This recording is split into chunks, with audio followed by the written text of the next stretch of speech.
আজি চাওক যোৱাকালি নিৰ্বাচনৰ আমাৰ ৰিজাল্ট দিলে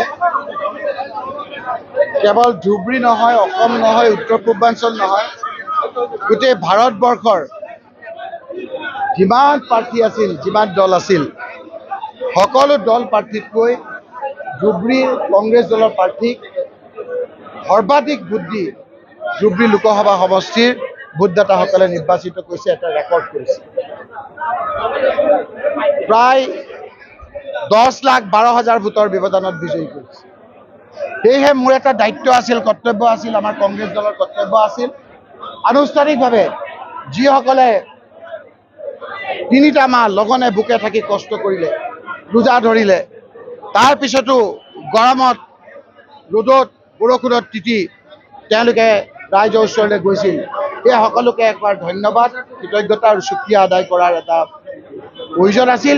আৰু সেয়েহে মই অন্য কাম কৰাৰ আগত, দিল্লীলৈ যোৱাৰ আগত মোৰ কংগ্ৰেছ কৰ্মীসকলক, মোৰ জ্যেষ্ঠ নেতাসকলক, মোৰ MLA ভাইসকলক, মোৰ কংগ্ৰেছৰ যুৱ কংগ্ৰেছ, NSY, মহিলা কংগ্ৰেছ, সেৱা দল আৰু আমাৰ কংগ্ৰেছৰ বাকী লোকসকলক সকলোকে মই এবাৰ দেখা কৰাৰ প্ৰয়োজন আছিল। সেইসকলক মই আজি দেখা কৰিলোঁ।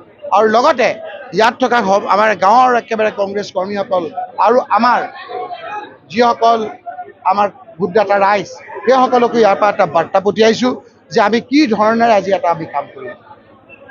আজি আপোনালোকে জানে যে ধুবুৰী লোকসভা সমষ্টিৰ যি ধৰণেৰে আপোনাৰ গঠন কৰিছে মাননীয় মুখ্যমন্ত্ৰী হিমন্ত বিশ্ব শৰ্মাই ইলেকশ্যন কমিশ্যনৰ জৰিয়তে, ঘোৰ অন্যায় কৰিছে। সাধাৰণতে 12 লাখৰ পৰা 15 লাখৰ ভিতৰত এটা লোকসভা সমষ্টিৰ মানুহ থাকে, ভোটাৰ থাকে, কিন্তু আমাৰ এই লোকসভা সমষ্টিত প্ৰায় 27 লাখ মানুহ আছে। ঘোৰ অন্যায় কৰিছে। আজি 12-15 লাখ টকা সমষ্টিটো উন্নয়নৰ কাৰণে MP গৰাকীয়ে 5 কোটি টকা পাব, আৰু আজি 27 লাখ ভোটাৰ, 50 লাখ পপুলেশ্যন থকা এই ধুবুৰী লোকসভাটো উন্নয়ন পুঁজি হিচাপে আজি MP গৰাকীয়ে 5 কোটি টকা পাব।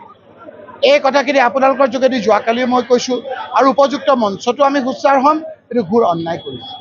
এই কামবিলাক কৰাৰ ক্ষেত্ৰত ৰাইজক কেনেকৈ লগত লৈ কি ৰুট মেপেৰে আমি কাম কৰিম, যাতে আমাৰ অৱস্থা আমাৰ এই UDFৰ দৰে নহয়, কেনেদৰে ৰাইজৰ লগত থাকি আমি কাম কৰিম, ৰাইজৰ সমস্যাৰ কথা আমি নিৰ্বাচনৰ সময়ত কি কৈছিলোঁ, আৰু সেইবিলাক ইমপ্লিমেণ্ট কৰাৰ ক্ষেত্ৰত আমি কি ধৰণে কৰিব লাগিব। প্ৰত্যেকটো ব্লক কংগ্ৰেছে নিজৰ নিজৰ এৰিয়াৰ 3টা মূল সমস্যা তেওঁলোকে দিবৰ কাৰণে আমি আজি এই সিদ্ধান্ত গ্ৰহণ কৰিছোঁ। আৰু সামগ্ৰিক আমাৰ গৰাখহনীয়া, আমাৰ মাটিৰ পট্টা আৰু আমাৰ যিবিলাক বানপানীৰ সমস্যা আছে, সেইবিলাক আমাৰ মূল সমস্যা। লগতে প্ৰত্যেকটো আমাৰ 11টা সমষ্টি কিদৰে আমি 3টা সমস্যা ইমিডিয়েটলি আমি সমাধান কৰাৰ কাৰণে আন্তৰিকতাৰ চেষ্টা কৰিব পাৰোঁ, কিবিলাক দীঘলীয়াকৈ আমি কৰিব লাগিব, এই কথাবিলাক আজি আলোচনা হৈছে। পঞ্চায়ত নিৰ্বাচনত আমি কেনেদৰে আগবাঢ়িম, কেনেদৰে আমাৰ ইয়াত কোনো ধৰণৰ আমাৰ ইয়াত খেলি মেলি নোহোৱাকৈ আগবাঢ়িম, তাৰো আজি সিদ্ধান্ত হৈছে। আগন্তুক বিধানসভা নিৰ্বাচন যিহেতু আৰু এটা বছৰ আছে, কেনেকৈ আমি ইয়াত সকলো চিট পাম, সেই বিষয়ে আমাৰ আলোচনা হৈছে। গতিকে 2026 চনৰ আগতেই কংগ্ৰেছ দলৰ কাৰণে সকলো নিৰ্বাচন, আজি পঞ্চায়তো আমাৰ ডিউ হৈ আছে, এই সকলো ক্ষেত্ৰত আমি কেনেদৰে যুঁজিম, MP গৰাকীৰ কি দায়িত্ব, সেই দায়িত্ব যাতে সুচাৰুৰূপে পালন কৰিব পৰা যায়, তাৰ কাৰণে আমাৰ ব্লক কংগ্ৰেছ, আমাৰ ৰাইজে কেনেদৰে ৰুট মেপ কৰি দিয়ে, সেই বিষয়েও আজি আমি এই আৰম্ভণিৰ দিনাই আলোচনা কৰি সিদ্ধান্ত গ্ৰহণ কৰিছোঁ।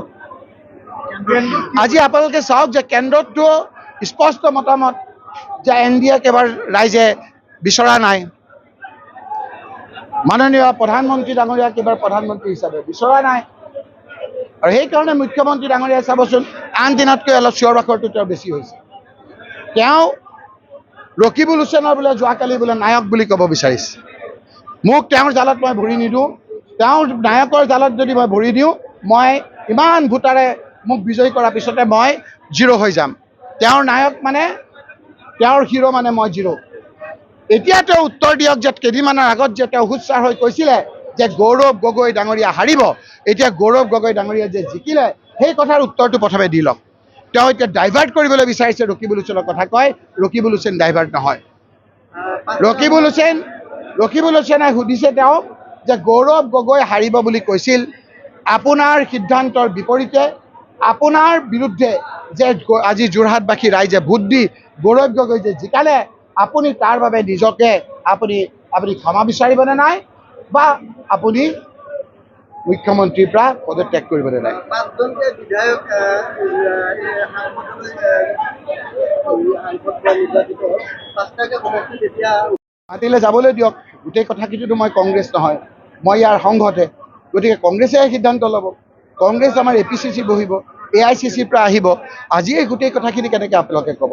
পাঁচটা যদি আমাৰ বিধানসভাৰ উপ নিৰ্বাচন হয়, তেতিয়াহ'লে ক'ত কেনেকৈ প্ৰাৰ্থী দিব এটা নিয়ম আছে। সেই নিয়মৰ মাজেদি গৈ আপোনালোকৰ যোগেদি ৰাইজক জনাম।